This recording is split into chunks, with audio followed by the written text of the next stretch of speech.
Alors bonjour à tous, bienvenue dans une autre vidéo avec Antoine Reptile.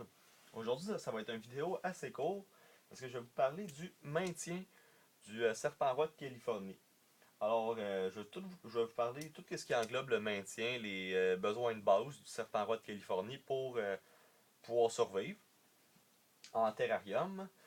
Alors pour commencer, je vais vous parler, un serpent a toujours besoin de deux cachettes ou n'importe quel autre type de reptile a besoin de deux cachettes. Donc moi, une cachette au point chaud, ici, et, je sais pas si vous voyez bien, j'ai une cachette au point froid.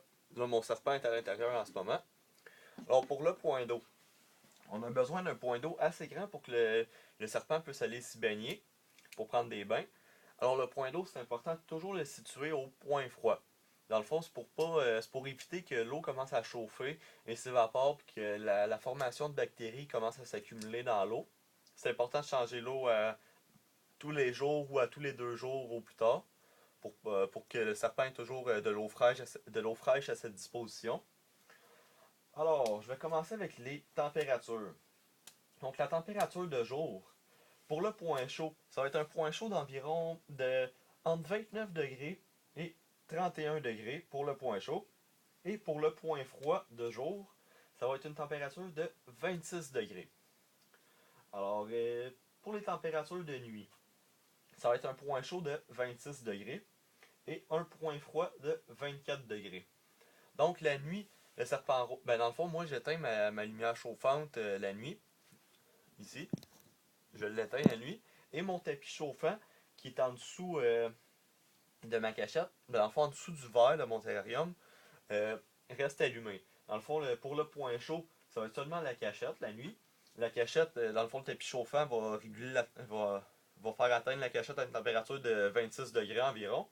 Et le point froid, vu que la lumière chauffante est éteinte la nuit, le point froid, ça va être le reste du vivarium qui va tomber complètement à 24 degrés Celsius. Alors, c'était tout pour les températures. Alors, l'hygrométrie du serpent roi de Californie. Donc, pour l'hygrométrie, le serpent roi de Californie a besoin d'une hygrométrie de 50% à 70% d'humidité. Alors, le 50%. Donc, moi, le vivarium est assez souvent. Dans le fond, mon vivarium est la majeure partie du temps entre 50 et 60% d'hygrométrie. Mais par exemple, quand il va tomber en période de mue, mon serpent, là, je fais monter le taux d'hygrométrie jusqu'à 70%. Donc, ça l'aide à faire une belle mue. Et moi, mon serpent, jusqu'à date, il n'a jamais fait une mauvaise mue. Donc, je garde mes températures et de mon vivarium, je les garde les mêmes car j'ai jamais eu de problème avec la façon que je maintenais mon serpent. Alors, pour les copeaux, ben le substrat, j'utilise des copeaux de hêtre, comme ça. C'est des assez gros morceaux. Donc, il y a beaucoup de personnes qui disent que pour le serpent roi, on peut se servir du sable comme substrat ou on peut se servir du sable comme type de substrat. Moi, je préfère ne pas me servir du sable parce que je veux éviter les risques d'occlusion intestinale.